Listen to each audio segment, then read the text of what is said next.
বস, এখন আর আকাশের দিকে তাকায় থাকলে সেই উড়ে যাওয়া এয়ারশিপটা দেখা যায় না বান্টি টোকেন আর ফিস্ট ক্যারেক্টার নিয়ে ফ্যাক্টরির ছাদের উপরে সেই ফাইট করার মুহূর্তটা মনে পড়ে কি সেই পুরাতন পিকের ভাঙা বাড়িটার কথা। ক্লাসিক ম্যাচে দু একটা কিল করতে পারলেই ম্যাচে গিয়ে সেই পিকের ভাঙা বাড়িটাতে নেমে যেতাম রাশ খেলার জন্য।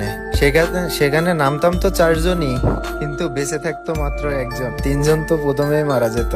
ওই ম্যাচের পুরা দায়িত্ব ওই একজনের উপরেই থাকতো, কারণ তখন তো আর ওই রিভাইভের অপশনটা ছিল না। কেউ কাউকে বকাবকিও করতো না, কেউ কাউকে দোষও দিত না। আর এখন একটা সময় আসছে ম্যাচের ভিতরে যদি তুমি একটু খারাপ খেলো, নতুন প্লেয়ারদের যা না তাই বলে গালাগালি দেওয়া, আরো অনেক কিছু।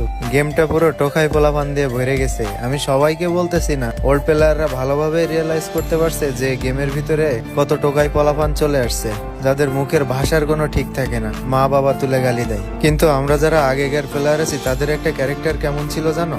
যে গেমের ভিতরে ওয়াল মারতে পারতো না, সে কি করতো, ওই ম্যাচে যে সব থেকে ভালো খেলতো বা ভালো ওয়াল মেরে কভার নিয়ে খেলতে পারতো, সেই সব গ্লোয়াল গুলো সেই ফ্রেন্ডকে দিয়ে দিত, যাতে সে একটু প্লাস করে দিতে পারে বা ম্যাচটাতে যাতে মাইনাস না খায়, সে একটু ভালো খেলে যাতে ম্যাচটা একটা ভালো পজিশনে নিতে পারে। কিন্তু এখনকার সময় তো আর এটা দেখা যায় না ভাই। এই ইউনিটিটা এই গেমের ভিতরে আর নাই, যে যার মতো খেলে না। গেমের ভিতরে সেই গেমটা না খেললেও ঘন্টার পর ঘন্টা গ্রুপে বসে কেউ আর কখনো কথা বলে না। এখনকার সময় তো মাইক অন করতেই দেখা যায় না লোকজনকে, যে মাইক অন করে একটু ভালো মন্দ জিজ্ঞাসা করবে। মাইক তখনই অন হয় কখন জানো ভাই? যখন তুমি খারাপ খেলবা, তখন এটা সেটা বলে গালি দেওয়া শুরু করবে, আরো কত কিছু।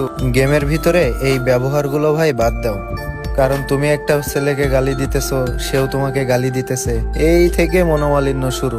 আর এত কন্ট্রোভার্সি কিসের জন্য ভাই? নিজেদের ভিতরে সামান্য একটা গেম নিয়ে কেন খারাপ ব্যবহার করবা, কেন গালি দিবা? সামান্য গেমই তো। আর একটা প্লেয়ার কখনো জেনে বুঝে খারাপ খেলে না। হয়তো তার নেটের সমস্যা থাকে একটু, অথবা এমন একটা জায়গায় বসে খেলতেছে সে পরিস্থিতি বা পরিবেশ গেমটা খেলার জন্য না, হয়তো বা তার হাতের যে মোবাইলটা আছে সে মোবাইলটা হয়তো অনেক বেশি ল্যাগ করে।